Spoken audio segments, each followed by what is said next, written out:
Le matin du 24 avril 2026, l'église Saint-Sulpice n'avait plus seulement l'allure de lieu de recueillement. Elle était devenue le théâtre silencieux d'une France venue dire adieu à l'une de ses actrices les plus délicates, les plus durables, les plus insaisissables. Nathalie Baye n'était plus là, et pourtant tout semblait encore tourner autour de sa présence. Devant les marches, les visages connus se succédaient, les anonymes retenaient leur souffle, les caméras guettaient le moindre geste. Puis Brigitte Macron est arrivée, en noir, lunettes sombres, entourée de sécurité. À cet instant, une simple présence a suffi pour transformer l'hommage en énigme. Pourquoi la première dame venait-elle pleurer une femme qu'on croyait loin des cercles du pouvoir? La question a couru plus vite que les prières. Elle est passée de bouche en bouche, dans ce murmure particulier qui naît aux abords des grandes funérailles, quand le chagrin collectif se mêle à la curiosité publique. Il y avait là quelque chose de presque paradoxal.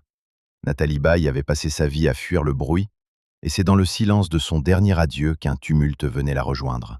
L'actrice, morte le 17 avril 2026 à l'âge de 77 ans, après avoir souffert de la maladie à cordes Lewy, selon sa famille, laissait derrière elle une filmographie immense, une fille, Laura Smet, et une forme de mystère que même les hommages officiels ne parvenaient pas à épuiser.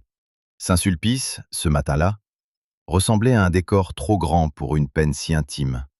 La pierre claire, les colonnes, les portes massives, le ciel de Paris encore frais, tout semblait tenir dans un équilibre fragile entre solennité et vertige. On venait saluer une actrice, bien sûr. Mais on venait aussi reconnaître une époque.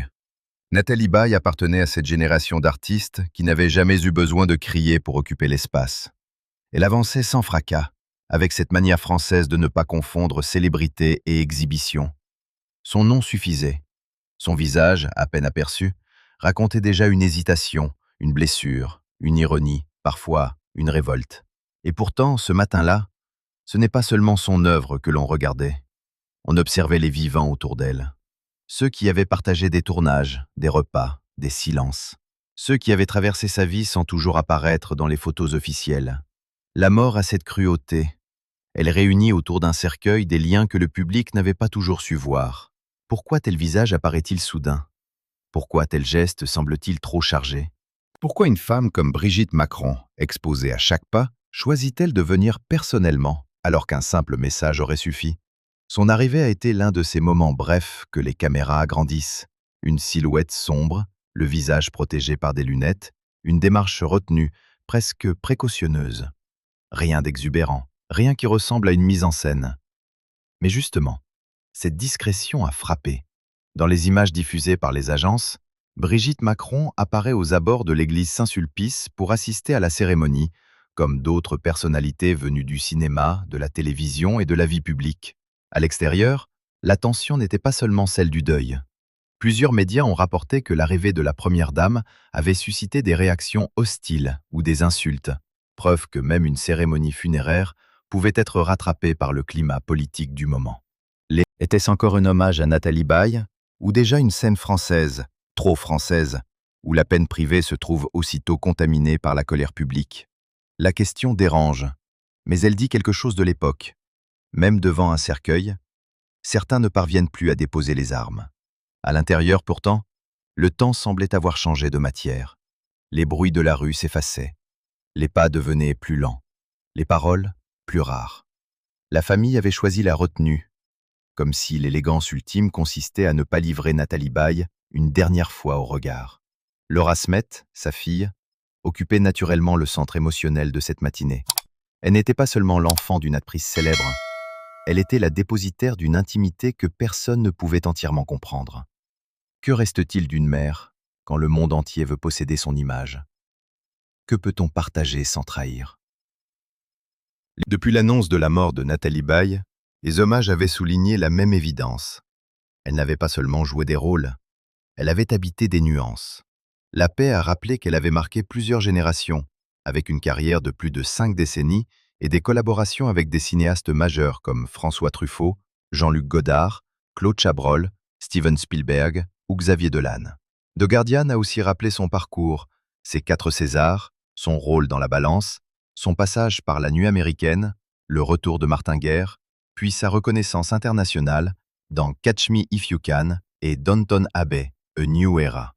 Mais ce que les chiffres ne disent jamais, c'est la texture d'une présence. Nathalie Baye n'avait pas la beauté tapageuse des icônes qui cherchent l'éternité dans chaque plan. Elle possédait autre chose. Une transparence inquiète, une précision presque musicale, une façon de laisser affleurer les failles sans les expliquer. Chez elle, une réplique pouvait commencer comme une banalité et finir comme une confession. Un sourire pouvait contenir un retrait. Un silence pouvait devenir un événement. Voilà pourquoi tant de spectateurs avaient eu l'impression de la connaître, sans jamais savoir grand-chose d'elle. Elle venait d'un monde d'artistes, mais pas d'un confort figé. Née en Normandie en 1948, fille de Claude Baye et Denise Coustet, tous deux peintres, elle s'était d'abord formée à la danse avant de se tourner vers le théâtre et le cinéma. Ce détail compte. La danse laisse des traces que la carrière ne gomme pas. Une façon de tenir le corps, de mesurer l'espace, de ne jamais occuper une scène au hasard. Nathalie Baye n'entrait pas dans un plan. Elle y déposait une tension. Même quand elle jouait la douceur, quelque chose résistait. Puis le cinéma l'avait adoptée. Truffaut d'abord, avec cette reconnaissance qui inscrit un nom dans la grande mémoire française, Godard ensuite, Blier, Chabrol, Beauvois, Tony Marshall, Dolan. À chaque étape, elle semblait refuser l'enfermement. Elle aurait pu rester la jeune femme sensible, la compagne idéale, la figure rassurante. Elle a préféré déplacer son image. Dans la balance, son rôle de prostituée a marqué un tournant. Non parce qu'il cherchait le scandale, mais parce qu'il révélait une actrice prête à quitter la zone où on l'attendait. Après ce virage, elle a élargi son registre avec des personnages plus ambigus, notamment dans J'ai épousé une ombre et En toute innocence, avant de revenir au théâtre en 1986 dans le rôle d'Adriana Monti. Ce chemin disait déjà beaucoup de son rapport à la célébrité. Nathalie Baye ne semblait jamais mendier l'amour du public. Elle le recevait, parfois avec gêne, parfois avec distance, toujours avec cette pudeur qui donne aux grandes actrices une autorité particulière. À une époque où tout se vend, tout se raconte, tout se justifie, elle gardait pour elle des morceaux entiers de sa vie. Sa relation avec Johnny Hallyday avait bien sûr attiré les projecteurs. Leur fille, Laura Smet, avait grandi dans un monde où le nom des parents n'appartient jamais totalement à la famille. Mais Nathalie Baye, elle, avait toujours tenté de préserver une frontière. C'est peut-être cette frontière qui a rendu l'arrivée de Brigitte Macron si intrigante. On cherchait une explication politique, une histoire cachée, un signe mondain. On voulait transformer une présence en révélation. Mais la vérité, si elle existe dans ce genre de matinée, est souvent moins spectaculaire et plus troublante. Brigitte Macron n'était pas venue voler une image. Elle n'était pas venue ajouter un symbole à une cérémonie déjà chargée. Elle était venue, selon l'interprétation la plus sobre que l'on puisse faire de sa présence, saluer une femme qu'elle estimait. Une amie? Une complice discrète? Une figure admirée de longue date? C'est là que le prétendu « secret » commence, car le mot a circulé. Secret. Comme s'il fallait absolument qu'une première dame à des obsèques porte avec elle un dossier invisible, comme si l'amitié entre deux femmes connues ne pouvait pas rester simple. Selon certains récits médiatiques publiés autour de la cérémonie, leur lien aurait été plus profond que ce que le public imaginait. Non pas une proximité de façade, mais une estime tissée loin des objectifs, autour de la culture, du théâtre, du cinéma, peut-être de cette sensibilité commune pour les vies qui se tiennent droites, malgré les tempêtes. Le rien, dans les sources solides consultées, ne permet d'affirmer l'existence d'un scandale. Rien ne confirme une révélation explosive. Mais tout, dans la force de cette présence, autorise à comprendre qu'il y avait là plus qu'une simple obligation protocolaire. Et c'est précisément ce qui a troublé. Le secret n'était peut-être pas une information cachée, c'était une relation restée invisible. Dans la société du soupçon, une amitié discrète peut devenir un événement. On demande des preuves, des dates, des confidences, des photos anciennes. On veut savoir quand elles se sont vues, ce qu'elles se disaient, pourquoi elles ne l'avaient pas montré. Mais certaines affections ne sont pas faites pour les réseaux sociaux. Certaines admirations se construisent dans les coulisses, après une représentation, dans un salon, à l'écart d'un dîner officiel, dans une conversation brève, mais décisive. Nathalie Baye appartenait à ce monde-là, celui où l'on ne transforme pas tout en communication. À Saint-Sulpice, les grands noms défilaient, mais l'ambiance restait tenue. RTL a évoqué la présence de nombreuses personnalités du cinéma, de la politique et de la télévision venues rendre hommage à une figure majeure du cinéma français. Le Monde a rapporté que plusieurs centaines de personnes s'étaient rassemblées devant l'église pour un dernier adieu. Ce contraste racontait l'importance de Nathalie Baye mieux que n'importe quel discours. Les puissants entraient par les portes, les anonymes restaient dehors. Mais tous étaient là pour la même femme. Combien d'actrices peuvent réunir à la fois les souvenirs d'une génération populaire et le respect presque institutionnel d'un pays? La cérémonie, selon les récits disponibles, s'est déroulée dans une atmosphère sobre, avant une inhumation dans une stricte intimité. Cette dernière précision a son poids. La famille voulait reprendre possession de Nathalie Baye après que la France entière l'eut regardée partir. Il y a le deuil public, celui des affiches, des archives télévisées, des extraits de films rediffusés. Et puis il y a le deuil réel, celui d'une fille, d'amis proches, d'êtres qui ne pleurent pas une actrice, mais une voix dans une pièce, un geste familier, une manière de répondre au téléphone, une fatigue des dernières années. Ces dernières années, justement, avaient été marquées par la maladie. La maladie à corps de Lewy est un trouble neurodégénératif lourd qui peut affecter la cognition, le mouvement, l'humeur et la perception. Les proches de Nathalie Baye ont indiqué qu'elle en souffrait, et plusieurs médias ont rapporté que la maladie avait accompagné la fin de sa vie. Pour une actrice dont l'outil premier avait été la précision du corps, du regard et de la mémoire émotionnelle, cette épreuve prend une dimension particulièrement cruelle. Comment continuer à être soi quand ce qui vous reliait au monde commence à se dérober? Nathalie Baye n'avait pourtant jamais construit sa légende sur la plainte. Elle n'était pas de celles qui transforment la douleur en vitrine. Sa pudeur, parfois prise pour de la froideur, était peut-être une forme de courage. Les grandes douleurs chez elle semblaient toujours ramener à une économie de gestes. Ne pas trop dire, ne pas trop montrer, ne pas obliger les autres à assister à l'effondrement. Cette réserve a peut-être façonné la tonalité même de ses obsèques. Une cérémonie sans grandiloquence, avec des paroles courtes, des visages fermés, une émotion d'autant plus forte qu'elle n'était pas exhibée. Dehors, pourtant, l'époque réclamait son bruit. In the ancient land of Eldoria, where skies shimmered and forests whispered secrets to the wind, lived a dragon named Zephyros. Not the burn-it-all-down kind, but he was gentle, wise, with eyes like old stars. Even the birds fell silent when he passed. Les vidéos de l'arrivée de Brigitte Macron ont circulé, commentées, découpées, interprétées. Certains y ont vu un hommage, d'autres une provocation. D'autres encore ont voulu y lire une proximité secrète. Mais que révèle vraiment une femme en noir qui entre dans une église pour dire adieu? Peut-être seulement ceci. Nathalie Baye avait touché des vies que le public ne soupçonnait pas. Et c'est souvent au moment de la mort que l'on découvre l'ampleur réelle d'une existence. Non pas par les prix, non pas par les unes de magazines, mais par ceux qui se déplacent quand il n'y a plus rien à gagner. Ce détail change tout. Tant qu'une célébrité vit, on mesure son importance à son actualité. Et pourtant, autour d'elle, une France entière du cinéma s'est reformée. Des actrices, des acteurs, des réalisateurs, des figures de télévision, des responsables politiques. Tous semblaient reconnaître une même dette, celle envers une femme qui avait traversé les gens sans jamais se trahir. Il faut se souvenir de ce qu'elle représentait. Nathalie Baye avait cette rare capacité de rendre les femmes ordinaires inoubliables. Elle n'avait pas besoin de rôles héroïques pour créer du tragique. Une mère, une amante, une collègue, une femme trompée, une femme qui doute, une femme qui ment un peu pour survivre. Entre ses mains, ces silhouettes devenaient des énigmes humaines. Elle savait montrer le trouble sans l'épaissir. Elle pouvait faire sentir la fatigue d'une vie dans une inflexion de voix.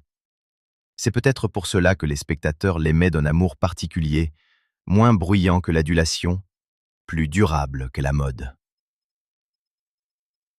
Sa carrière disait aussi l'histoire d'un cinéma français qui savait encore laisser respirer les visages. Avec Truffaut, elle avait appris la grâce du détail. Avec Godard, la rupture. Avec Chabrol, les zones troubles de la bourgeoisie. Avec Beauvois, la densité morale. Avec Dollane, le dialogue avec une génération plus jeune. Elle n'était pas figée dans un âge d'or perdu, elle circulait, elle se prêtait aux regards nouveaux, elle acceptait que le temps passe sur son visage sans le nier. Voilà peut-être l'une des raisons de son influence sur les jeunes actrices. Elle montrait qu'une carrière pouvait durer sans devenir une caricature d'elle-même. Et puis, il y avait Laura Smet. Impossible de parler de Nathalie Baye sans sentir, en arrière-plan, cette relation mère-fille que le public a toujours regardée avec une curiosité parfois tendre, parfois indiscrète. Laura, fille de Johnny Hallyday et de Nathalie Baye, a grandi entre deux mythologies françaises, le rock populaire et le cinéma d'auteur. D'un côté, la démesure Hallyday, de l'autre, la retenue Baye. Comment se construire entre une légende qui remplit des stades et une actrice qui transforme à silence en roman? La question a accompagné Laura, mais elle éclaire aussi Nathalie. Être mère dans l'ombre d'un homme aussi célèbre que Johnny, tout en restant soi-même, exigeait une force discrète. Lors des obsèques, la présence de proches liés à l'histoire Hallyday a naturellement ravivé les souvenirs. Mais là encore, Nathalie Baye semblait imposer sa propre mesure. Il ne s'agissait pas de refaire le procès des familles, des héritages affectifs ou des blessures anciennes. Il s'agissait de reconnaître qu'elle avait été, pour Laura, bien plus qu'un nom prestigieux. Elle avait été un refuge, une origine, parfois peut-être une inquiétude, comme toutes les mères. Et dans ces moments-là, le public devrait se rappeler qu'il ne possède pas la totalité de ce qu'il regarde. C'est ici que le mystère autour de Brigitte Macron prend une autre couleur. Ce que certains ont présenté comme un secret ne tient pas forcément dans une phrase choc ou une révélation de coulisses. Il tient dans l'écart entre l'image publique et la vie réelle. Brigitte Macron, souvent réduite à son rôle institutionnel, apparaissait soudain comme une femme venue saluer une autre femme. Nathalie Baye, souvent réduite à ses rôles ou à ses anciennes histoires d'amour, apparaissait soudain comme quelqu'un qui avait su créer des liens loin de la lumière. N'est-ce pas là, finalement, le secret le plus difficile à accepter pour le public? Les célébrités ont une vie qui ne nous regarde pas. La tension à l'extérieur de l'église n'a fait qu'accentuer cette impression. Une cérémonie d'adieu aurait pu rester suspendue, protégée. Elle a été traversée par les crispations françaises, par cette manière contemporaine de transformer chaque apparition en sujet de polémique. Pourtant, au cœur de cette agitation, la figure de Nathalie Baye résistait. Elle ramenait tout à une autre temporalité. Celle du travail bien fait, celle des films qui restent, celle des rôles qui accompagnent les spectateurs longtemps après le générique. La politique passe vite. Les colères du jour s'usent. Mais une actrice qui a vraiment marqué l'imaginaire continue de vivre dans les scènes où elle a mis quelque chose d'elle-même. Alors, que venait vraiment révéler Brigitte Macron? Si l'on écarte le fantasme, si l'on refuse de fabriquer un scandale là où les sources ne le prouvent pas, il reste une vérité plus fine. Nathalie Baye avait été aimée au-delà de son milieu immédiat. Elle avait touché des personnes qui ne partageaient pas forcément son quotidien, mais qui reconnaissaient en elle une forme rare de dignité artistique. La révélation la plus forte n'était pas un secret d'État, ni une confession dangereuse. C'était l'existence d'une amitié ou d'une estime profonde, longtemps restée hors champ. Et chez Nathalie Baye, ce qui restait hors champ avait souvent plus de force que ce qui était montré. Cette nuance est essentielle. Dans une époque qui confond intensité et scandale, il faut parfois réapprendre à regarder les gestes simples. Une femme vient à des obsèques. Elle baisse la tête. Elle avance, protégée par des gardes du corps, non parce qu'elle veut dominer la scène, mais parce que sa fonction l'expose. Elle entre dans une église où l'on pleure une actrice. Elle ressort sans grand discours. Et pourtant, cette sobriété devient un récit. Pourquoi? Parce que Nathalie Baye, même morte, oblige encore chacun à projeter quelque chose. Un souvenir de film, une idée de la féminité, une nostalgie du cinéma français, une curiosité sur les vies cachées des puissants. Près de la fin de la cérémonie, le vrai poids de la matinée s'est déplacé. Les rumeurs, les commentaires, les tensions extérieures semblaient soudain minuscules face à l'évidence du départ. Nathalie Baye n'était plus une énigme médiatique. Elle redevenait une femme de 77 ans, emportée par la maladie, accompagné par sa fille et par ceux qui l'avaient aimé. Le cercueil, les fleurs, les regards baissés, tout rappelait que la célébrité ne protège de rien. Ni de la fatigue du corps, ni de la perte de mémoire, ni du dernier voyage. Elle ne fait qu'ajouter des témoins. Mais il y avait aussi dans cette foule une forme de victoire. Nathalie Baye avait gagné ce que peu d'artistes obtiennent. Une reconnaissance qui ne dépendait plus d'un rôle précis. On ne venait pas seulement saluer l'actrice de La Balance, de La Nuit américaine, du Petit Lieutenant ou de Catch Me If You Can. On venait saluer une manière d'être au cinéma. Une présence qui avait traversé les décennies sans se durcir. Une femme qui avait su vieillir dans un métier cruel avec les visages féminins. Une artiste qui avait refusé la facilité du personnage unique.